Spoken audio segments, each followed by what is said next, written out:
Do everything in its power to encourage, to nudge, to empower, and to resource all stakeholders that are responsible for facilitating this dream. In the new Botswana, our view is that whatever it is we have been doing, we can do better, we can go higher, we can do things unimagined, we can become the leader on the African continent in the power sector, particularly renewable resources. Bana le seabe mo mohameng wa tsa kgotetso ba itshetetse go dira ka bojotlhe go netefatsa seabe sa makalana a akaretsa a thuto le a madi mo go geng maitamo a mohamo wa kgotetso o tsweletseng pele. Students learn practical skills on solar power as we are a live laboratory. We have cut our water consumption by 80% on campus, and in general, we promote a no plastics policy. It's testimony that we're all recruiting a new generation of leaders to take this industry forward. There's an emerging landscape of youth-led renewable energy companies that we must give energy to. We, as Botswana Power Corporation, have facilitated the first IPPs.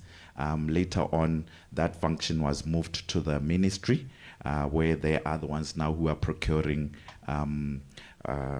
renewable projects. The guiding principle here has been that we need to develop the least cost generation through the IRP. Banking innovation solutions that are there. It's around green financing. And at ABSA, we're one of the first banks to spearhead listing our sustainable bond in Botswana Stock Exchange. And within weeks, that was fully utilized. Sabe sa kgolagano ya puso le mohamo ikemetseng go nonotsha le go atolosa maitamo a go kaganeng a lenaneo la tiriso ya ditsakgotetso tse di sa kgoteleng tikologo go sologetse go atisa tswelelopele ya sennelaruri. O tshidile Onkabetse, Botswana Television, Gaborone. Mookamedi go tsweng kwa lephateng la molao mme Thombo Letlhage a dipalo tsa go thupiwa le go gweba ka batho mo lefatsheng leno di godile thata ngwaga o fetileng fa bua le bana le seabe mo thutopuisanong kwa Shakawe kwa kgaolong ya Okavango mme Letlhage go tlhalositse fa go thupa batho e le borukutli le molato o motona o ya reng baatlhodi ba makgotla a ditsheko ba o atlholela ba bo ba gagamatsa ba ba molato phogwana go utlwala. Tiny Tsukudu ka pego. Lefatshe la Botswana ke lengwe la mafatshe a mo lekgotleng la ditšhaba a tsweletseng sentle mo go lwantsheng borukutli jwa go thupiwa le go goba ka batho. Mo dingwageng tse di fetileng lefatshe leno le fetotse le go gagamatsa molao wa go thupiwa le go goba ka batho. Maiteko a simolotse ka go rutuntsha baatlhodi bo magaseterata le mapodisi mo makgotleng a ditsheko go atlhola sentle mo dikganyong tsa go thupiwa ga batho. Maiteko a jaanong a isitswe kwa dikgaolong mme lephata la molao le ne le le mo kgaolong ya Okavango go tsweledisa dithuto tse mo motseng wa Shakawe kwa go nang le molelwane wa mohembo o gantsi borukutli jo bo ka diragalang teng. Human trafficking yo eketsegile mo ga rona jaanong se re se dirang go buisa diphuthego tsa kgotla re bua le batswana mo dikgotleng tsa bone re dira di-workshopo tsa di-officera law enforcement officers re buisanya le dikgosi re buisanya le di-VDC officers re buisanya le batlotlegi baeteledipele ba merafe le dikgaolo gore re buisanye ka go gweba ga batho gore go teng mo Botswana ebile re ka berekisanya jang go hema. So at the end of this workshop kwa phelelong ya ithuthuntso e re tshwanetse gore re bo rena le batho ba ba tlhaloganyang gore go gweba ka batho ke eng le gore ba tseye se re se ba rutileng go se fetisetsa kwa maphateng a bone go tswelela ba thusa puso go emisa kana go fokotsa go gweba ka batho. Assist government in combating human trafficking. Ba tsenela dithuto tse ba re ditsile ka nako e maleba ebile di tla ba thusa thata mo tirong tsa bone. Go supiwe gore postmortem e tswa go supa a ha ile gore motho o gopetswe go ne mompana ne gore go ntse jalo ka gore ra bore le ka gone gore re lwantshe yone human trafficking ka gore ha re sa dire yalo ga re na go itse gore ka gore ha re sa dire yalo ga re na go itse gore a mme yone human trafficking e teng mo Botswana e teng mo dikgaolo tsa rona. I think it was beneficial for us to learn about such issues. Go botlhokwa gore re itse ka dikgang tsa mohuta o re se ka ra akanya gore di diragala fela go ditoropong mo ithuthuntshong e ke ta kgona go arogana molaetsa le bana ba sekolo le ba dire ka nna. raise awareness with my students and my colleagues. Molomaganya ditiro wa lekgotla la International Organization for Migration IOM mo Botswana mme Masedi Mosasebele a re ba tshwaragane le puso ya Botswana mo lenaneong la dingwaga tse pedi go itebaganya le ditsela tsa go lwantsha go gaba ka batho gore borukutlo jo bonyelele gotlhelele. Tiny Tshukudu, BTV News, Shakawe. Batswana ba kgothaditswe go tsaya ka tlhoafalo go sireletsa ditlhamo tsa bone ka baka itshetsa ka tsone le go godisa itsholelo ya lefatshe leno. Seo se builwe ke mogolwane go tswa kwa sekolong sa Botswana Accountancy College Dr. Jacob Holland kwa letlhakane kwa phuthegong e tsweletseng ya go ruta Batswana ka botlhokwa jwa go sireletsa ditlhamo. Se ba Tebogo. Lehatshe la Botswana le ne la simolisa molao wa Botswana Intellectual Property Policy ka ngwaga wa 2022. Wa itebagantse le go sirelediwa ga dithamo tsa beng tsa tlhaloganyo. Maikalelo magolo a one e le go sireletsa go rotloetsa dithamo tsa mohuta o le go di batela ditsela tse di ungwelang beng ba tsone. Mme gore seo se atege go tlhalosiwa ga go le botlhokwa gore thuto ya go sirelediwa ga dithamo tsa mohuta o e simolole kwa dikolong le ga mmogo le mo bagwebing. To capitalize on this untapped creative potential, we must educate students, we must educate our teachers, we must also educate our entrepreneurs about the importance of intellectual property protection and foster a culture where ideas are nurtured, are protected, and ultimately commercialized. For Botswana, these tools provide a unique opportunity to diversify our economy, to stimulate innovation and to create new jobs. Tshologelo ke gore ba ba tseneletseng dithuto tse ba lemoge botlhokwa jwa go sireletsa dithamo tsa bone gore ba kgone go itshetsa ka tsone. Understanding of IP law, policies and strategy will change the way an individual, institution or business entity conduct its research and development. Go le ruta gore ditalente o dithamo tse le nang le tsone lo ka di sireletsa jang gore ka moso le te le itshetse ka tsone. Ra itse gore dingwe tsa matshelo a rona di ne tsa tsamaya gongwe ga go kgonega di le ko mahatsheng di busiwe. Dithuto se ka dipuisano tse di tshwarwa ngwaga le ngwaga mo mahelong a harologaneng a lehatshe leno ka maikalelo a go rutuntsha Batswana ka tshireletso ya dithamo tsa bone gore di seka tsa dirisiwa e se ka ga molaong. Se ba Tebogo, Botswana Television, Letlhakane. Mookamedi wa khamphani ya De Beers AFCON o kgothaleditse dialogane tsa lenaneo la Stanford Seed le le itebagantseng le dithuto tsa bagwebi go dirisa dithuto tseo go thusa bagwebi ka bone go nna le seabe mo kgolong le katlegong ya itsholelo ya mafatshe a Aforika. O buile se kwa kalosong ya baithuti ba le 18 ba lenaneo leo le neng le tshwaraganetswe ke sekolo sa Stanford Seed le khamphani ya De Beers. Moletlo o ne o tshwere mo toropokgolo Gaborone maabane ke letleletswe somole kae ka pego. Maikalelo a lenaneo le ke go neela bagwebi ba monogae maele ka mohama wa kgwebo le go bafa bokgoni jo bo hapegileng jo go godisa dikgwebo tsa bone. Se se kailwe se ba thusa go tshwaragana e le bagwebi go bereka mmogo go tsa diphetogo mo mohameng wa kgwebo mo kgaolong ya Aforika. Bagwebi ba go kaiwa fa mo dikgweding tse di 10 ba tsene dithuto tse di tseneletseng go ba godisa gore e nne baeteledipele ba tlhotlhwa mo mohameng wa kgwebo. Thanks to the Stanford program, you have the foundation you need to grow your business into a generational legacy. Ile ka lenaneo le na le motheo o le o tlhokang go godisa dikgwebo tsa lona le go tsisa katlego ya itsholelo tsa mafatshe a Aforika le ka dirisa dithuto tse le di filweng go thusa gape bao ba baeletsang go nna bagwebi. Maikaelelo a rona ke go dira lefelo le dikhamphani di thusanang go dira mohama o ikemetseng o mašetla. So what's our vision? Our vision is to develop an entrepreneurship ecosystem where companies support each other and work together to create a vibrant culture and a landscape that ultimately results in a robust and resilient private sector. mme Matshidiso ke mongwe mo boemong jwa dialogane o lebogetse sebaka sa go aga botsalano le bagwebi ba bangwe e le ka lenaneo la Stanford Seed selo se se builweng e le tshimologo ya phetogo mo Afrika. We live with a very great sense of purpose. We understand that the success of our business re fetsa jaana re na le maikaelelo a go tsisa diphetogo re itse fa katlego e sa tshwanela go nna e dikgwebo tsa rona hela mme le setšhaba le bagwebi ka rona ba tshwanelwa ke go roba maungo mo go se re se dirileng. Vehicles of change, of empowerment and of opportunity.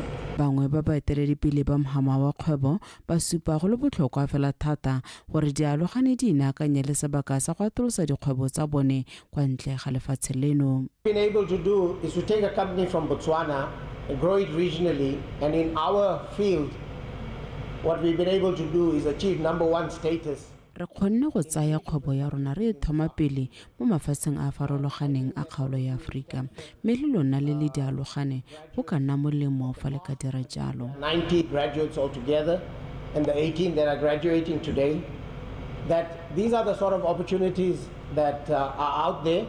Dialogane di rotloeditswe gape go tswelela ka go ithuta le go tlhomamisa gore ba nna le kitso ka diphetogo tsotlhe tsa go dira kgwebo mo kgaolong ya Afrika. Ke letleletswe Somolekae, Botswana Television, Gaborone. Moeteledipele wa Botswana Congress Party re dumelang sa leshando a re beke e tlang ba tla rola khuduthamaga ya matona a tla bonga ka nokwa matona a mo pusong kana shadow cabinet. O tlhalositse fa khuduthamaga e tla letla dingangisano tse di tlhomamisitsweng ebile e tla thusa go thatafatsa puso ya batho ka batho. A re maikelo a khuduthamaga eo e tla bo e le go sekaseka melawana le ditirelo tsa puso ga mmogo le go neelana ka melawana e mengwe. Party ya BCP ne tshwere phuthego ya babegadikgang le ya ntlha morago ga ditlhopho tsa setšhaba. Mo kganyeng ya bone le lekgotla le re tsamaisang ditlhopho la IEC re sa leshando o ne a tlhalosetsa babegadikgang fa kgang eo e le fa pele ga lekgotla la ditsheko ka isimolotsa malatsinyana pele ga ditlhopho tsa setšhaba. A re lekgotla la BCP le tsere tshwetso ya go sekisa mokwaledi wa lekgotla la IEC ka ne a tlhoka boammaaruri ka go ganetsa gore lekgotla la IEC le na le maranyane a website. Re sa leshando yo e leng moeteledipele wa kganetso ko parlamenteng o ne a tswelela ka go tlhalosa maitlamo a bone e le party ya kganetso ko parlamenteng. As the opposition party, we will be effecting some changes to the manner in which we've been operating as the opposition in parliament. We will now be announcing next week a shadow cabinet that will be operating on the floor of Parliament. The BCP shadow ministers will be tasked with presenting alternatives to the BDP, with proposing changes that could make laws that are put before Parliament better, proposing a shift in policies that could help move the country forward. Tautona Advocate Duma Boko o solofetswe go rola matona a mangwe gape a puso a le marataro ka nako ya lesome mosong ono. Se se tla jaana morago ga gore mo tshimologong ya beke eno a tlhome ba ntlha ba le barataro go balelwa le mothusa Tautona Renda Bagaolati yo o tlhomilweng go nna tona wa tsa madi. Se se tla oketsa matona a rotsweng go nna lesome le bobedi mme go tla bo go setse matona a le marataro go etsa khuduthamaga ya matona a puso a parlamente ya lesome le boraro. Mo parlamente yo itlhophetsweng Dr. Stephen Modise o tlhomilwe go nna tona wa botsogo fa mothusi wa gagwe e le mo parlamente wa Natagweta wa party ya kganetso ya Botswana Patriotic Front BPF Re Lawrence Okeditse mme no kgafela mokoka a tlhongwa tona wa lephata le lesha la tlamelo ya bana le thuto go tswa kwa moding. Tona wa lefatshe le temothuo ke Dr. Michael Chimbombi fa mothusi wa gagwe e le Dr. Edwin Dikoloti yo e le mo parlamente yo ikemetseng wa kgaolo ya Good Hope Matete. Me le se go Chombo a ne a tlhongwa tona wa lephata le lesha la banana le tsa bong e le mo parlamente yo itlhophetsweng wa monana yo e kileng a boele Miss Botswana mo nakong eno e le mabontle wa lefatshe wa kgaolo ya Afrika. Tona wa merero ya tsa mafatshe ya sele ke Dr. Penyo Butale. Tautona Boko o tlhalositse gore o tla nna le maphata ena a le 12 mo pusong e ntšha mme ebile o tla tswelela a rola maina a matona a gagwe gone mo bekeng eno.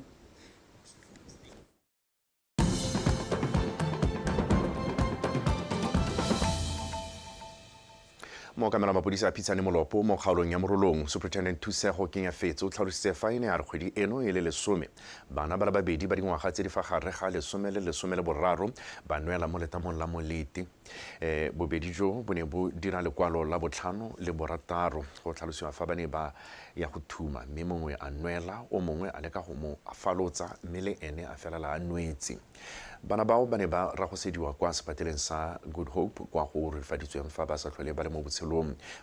Moparamente wa kgaolo ya Good Hope Matete Dr. Edwin Dikoloti o rotloeditse batsadi go tlhokomela le go kganela bana go tshamekela mo matamong kana dinoka ka dinako tsa dipula. O na etela ba malapa a amegang go ba tshedisa. Go gatsana gore ile ka di 10 tsa ene kgwedi ena ka nako ya masigo gara kgakgagana ka 1:30 phakela ra amogela boikuelo ka mongwe go tswa ko motseng wa Mokatako ha a supile gore go na le bana bangwe ba ba belesogang ba wetse mo teng ga letamo la Molete ko Mokatako. Ha re ba botsolosa ba re ile ba thuma e ne le ka nako tsa maitseboa ka ono letsatsi leo.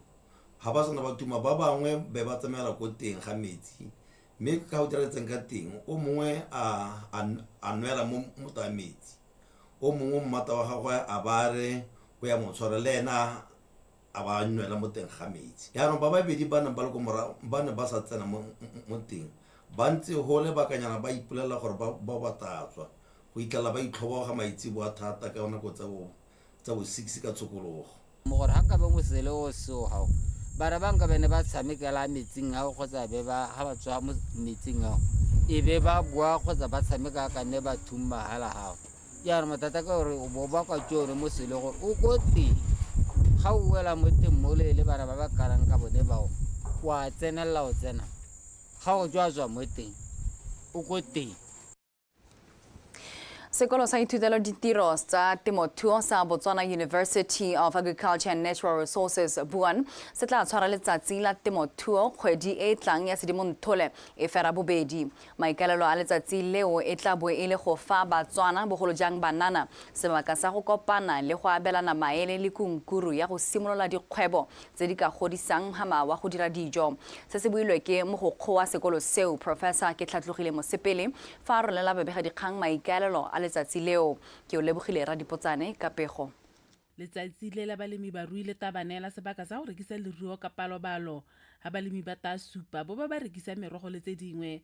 Bana ba sekolo seo ba ruile setšhaba ka karetso ba tla nna le sebaka sa go amogana maele ba ipela mmogo jaaka go tabo go rekisiwa dijo a diopedi di tabo di ba itumedisa ka lebebe la mmino. We believe that the establishment of this farmers market is well aligned with government's strategic direction and will contribute directly to the development of SMMEs in the agriculture and natural resources sectors. Entrepreneurs re dumela gore letsatsi la mmaraka wa temothuo le tsamaelana le maitemo a puso a go thabolola dikgwebo tse di potana. Re le sekolo sa BUAN maitemo a rona ke go alosa bagwebi ba ka moso ba ba katisang pharologanyo mo mohameng wa dijo. Natural resources sectors. This is realized through hands-on training, practice, and mentorship with some of our strategic stakeholders. Farmers by nature are more than often producing far from the market. This poses a challenge for many. Ka thago balemi ba rui ke batho ba bana le bokgoni jwa go dira dijo tse dintsi hela ba le banwe ke kgwethe e kgolo ya go thoka mmaraka and even their domicilium where they are coming from. We have heard this morning that BUAN and his partners are here to close that gap. If you've seen farmers markets around the world, people showcase from all the fresh produce that they make, from breads, from cheeses, from beverages that they make. These are all. Ka tshwanelo balemi ba rui ba tshwanetse go rekisa dithoto ka mehuta ka letsatsi le jaaka nama mashi merogo le tse dingwe tse di harologanyeng. Secondly, it's as much of a good lifestyle as we have tried to bring into the market. sekolo sa BUAN se mo lenaneo la go ema mogama wa dikgwebo tse dipotana tsa temothuo nokeng ka go dira mahelo a sennela ruri mo Botswana othe a setšhaba le bana le seabe ba mogama wa temothuo ba ka kopanang go rekisa le go reka dijo le go reka leruo le dijo tsa temo. Se ke kgato e maleba mo go netefatseng gore maiteko a lefatshe leno a go kgona go ijesa a atega. Ke o lebogela Radipotsane, Botswana Television, ga Borone. Wa tshopego eo ka ke o lebogela Radipotsane e ditsa kwa bokhutlong jwa dikgang tsa rona mo ureng ya gompieno mme ke leboge sentle moeng o nna diranola ka puo ya tsa diatla jaanong re neela seti ka gakwa yo di o tlebeng a tsa tota tsa metshameko.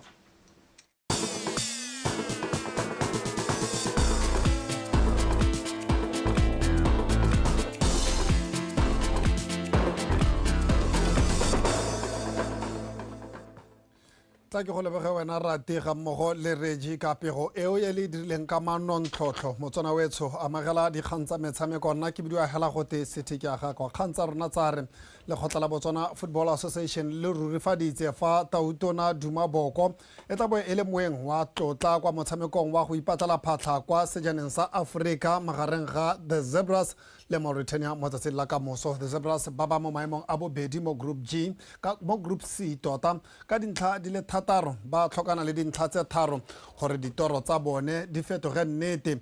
Phenyo e ka gorosa dipitsi kwa makgaolakganyeng a AFCON mo ngwageng o tlang. La bofelo The Zebras e le ko kgaisanong eo ke ka 2012 fa kgaisano eo e ne e tshegeditswe kwa lefatshe ko mafatsheng tota a Gabon le Equatorial Guinea. Motshameko o tla tshamekiwa ka nako ya boraro kwa lebaleng la Obet Itani Chilume kwa Francistown. Through there's our stakeholders bonem ba maesekele le BNC re kgonne gore ba ofisi ya ga Tautona moeteledipele wa rona re Duma Boko o setsa confirmile ba confirmile jalo gore ba tla ba le mo Francistown go tla wa attenda match wa rona yana so ra ba kanya re malala laotswe gore Tautona rona e rata le bone ba eteledipele ba bangwe ba ta go attenda one match wa rona ke re ke se le mo samba tsana gore motshameko o botlhokwa e bile motsana mo le mo sentse gore a ikiteletse pele a te ka lorato le go godimo a bare mebala ya le hase a te ko le baleng. Thotloetso e re tlhoka mo tsatsing la ka moso ke a maemo a ntlha gore The Zebras ba iphitlhele ba kgonna go hetala ko pele mme ha re tswela dikgang tsa rona setlhopha sa setšhaba sa badminton se se agilweng ka batshameki ba le 14 se tla phadisana mo kgaisanong tota ya Botswana International Series 2024 e tla tshegetswang ke lekgotla la Botswana Badminton Association kgwedi eno e fela kwa Otse Police College go solofetswe mafatshe a le 15 go tla go phadisana mo kgaisanong eo a rutlwe tshegofatso malepa. Setlhopha sa Botswana se sagilweng ka batshameki ba bantseng ba dira sentle mono gae se solofetse go dira bontle mo kgaisanong eo. Setlhopha sa rona se na le batshameki ba roba bongwe ba borre le ba le batlhano ba bomme. Batshameki ba ke bangwe ba ba dirileng sentle mo kgaisanong e e fetileng ya Botswana Open 2024. God knows ke batlhabanetse le Nancy Kahaka ba fentse kgaisano ya Botswana Open. Ke bangwe ba batshameki ba ba agileng setlhopha se ebile ba tla nna teng mo kgaisanong e. Mokatisi wa setlhopha sa rona sa setšhaba o Reditse Thela ke ena a tla bong a katisa setlhopha a thusiwa ke mokatisi wa rona yo ithaopileng go tswa Japan Keita Fuduka yo o romilweng ke ba JICA kana Japan International Cooperation Agency go tla go abelana dikitso tsa motshameko le batshameki ba mono gae mme o tsamaya lefatshe lotlhe a dira lenaneo la rona la go simolodisa motshameko ko moding la shuttle time go ngwakela batshameki mo motshamekong ba sa le ba botlana. Moanamisa mafoko wa lekgotla le Thobo Tshosa a re morago ga go supa kgatlhego mo go tshegetseng kgaisano e ngwagola ka maikaelo a go anamisa motshameko le go ipaya mo seemong se se siameng sa go tshegetsa metshameko ya mafatshe-fatshe ba kgonne se monongwaga ka kgaisano e. It is called Botswana International Series 2024. Kgaisano e bidiwa International Series 2024.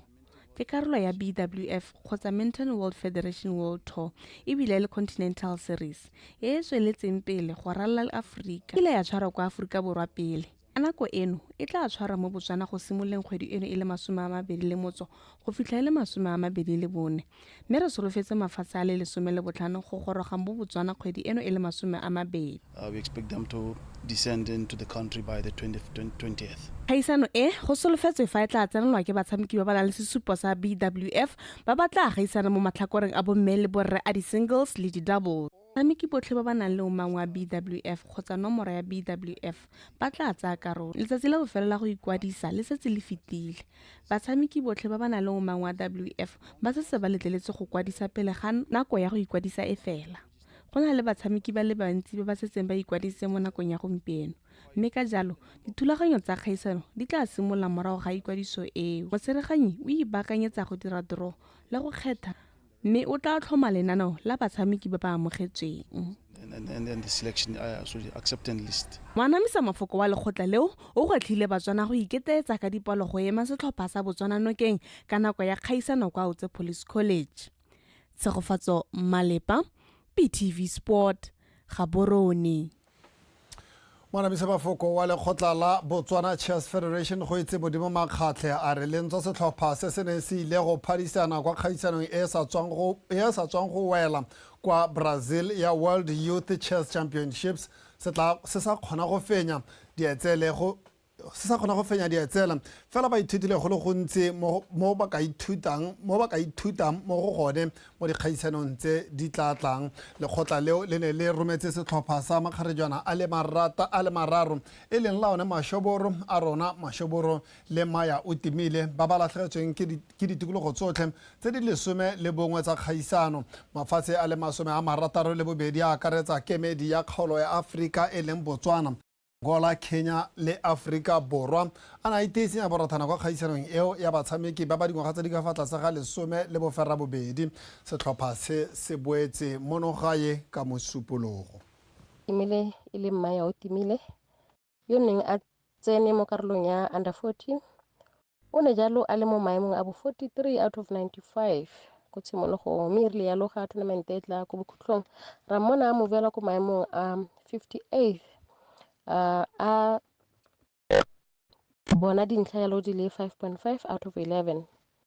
Women candidate master Laone Moshoboro when le gore na emetse lehatshe lena mo under 16 age category o simotse yalo kgaisano ela a le mo maemong a bo 58 out of 65. Mme kgaisano e rile tla ko bokhutlong o na hella a le mo maemong a bo 48 position out of 65, mme yalo a bona dintlha di le 5 out of 11. Mo under 18 re yalo ra bona women candidate master a rona Moshoboro wa le gore le ha tournament e simolla a ba le mo maemong a bo 42 out of 55.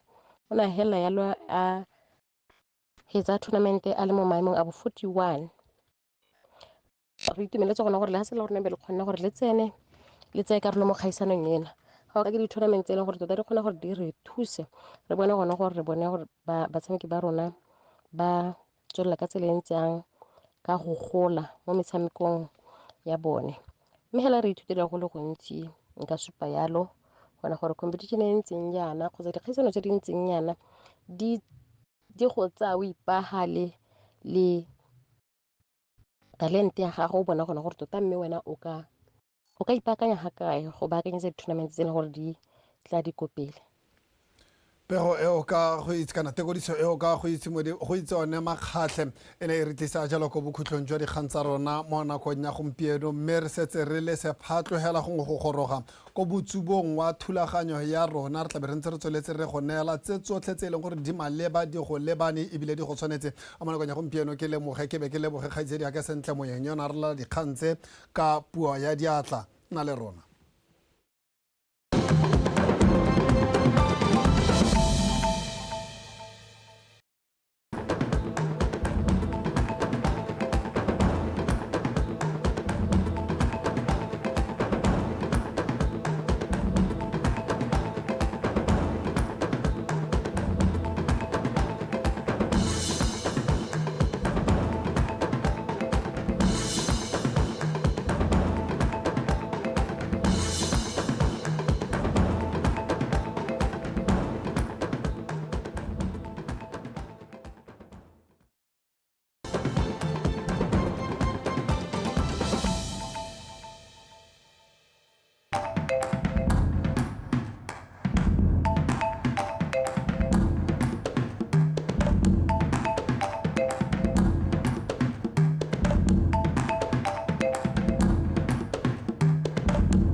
With its profound topography, Mogonye village in the southern district is nestled among the great warriors of the south who brought the intruders to their knees using simple technologies like rolling stones were known to inhabit hilly areas. The hills played an important role in helping defend Botswana against enemies, at the same time providing them with shelter and vegetation rich in medicinal value. In that way, each generation learned new ways of adapting to the environment. The hills became another important source of water for both people and their livestock during drought years. Here lies the spirits of men and women who traversed inaccessible landscapes, discovering breathtaking natural wonders. They traveled through the vast, dense, and impenetrable outback. 2 kilometers into the bush to the west of the village, a chain of hills rise, depriving one of sunlight and turning day into dusk. Throughout the year, the weird creatures of this locality are guaranteed a drop of water, a fruit, and above all, a home. This is perhaps their promised land, the biblical land that flows with milk and honey. The hills harbor thousands of residents, both big and small. These are the usual residents and perhaps the gatekeepers to the most precious cultural heritage sites. During winter, many of these residents go into hibernation to avoid extreme cold. However, there are those that defy seasonal change by staying awake, alert, and sometimes singing choruses.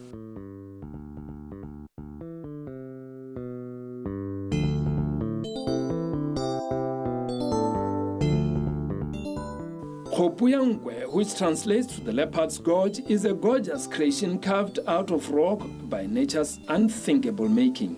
It is hidden uphill and not easily accessible. The gorge is not known to many and truly not meant for the faint-hearted. It is believed that dangerous leopards lived here since time immemorial. This is the view from inside the gorge. To get here, a narrow path meanders through the dense forest with tangled and twisted branches that impede smooth navigation. The vegetation is dense and green throughout the year. This is one of the wonders of Mogonye village, carefully carved and crafted to support the flora and fauna of this hidden community. The impression one gets is that of a film set. It is believed that water drawn from here is holy and can be used for curing many disorders. Fortune seekers come here for prayers and a bottle of water.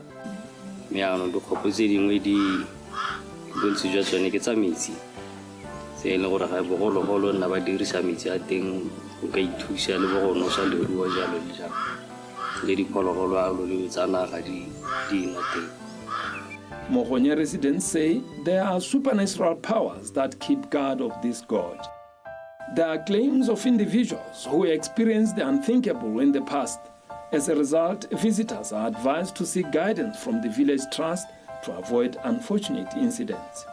It is anybody's guess as to what happens here during the rainy season.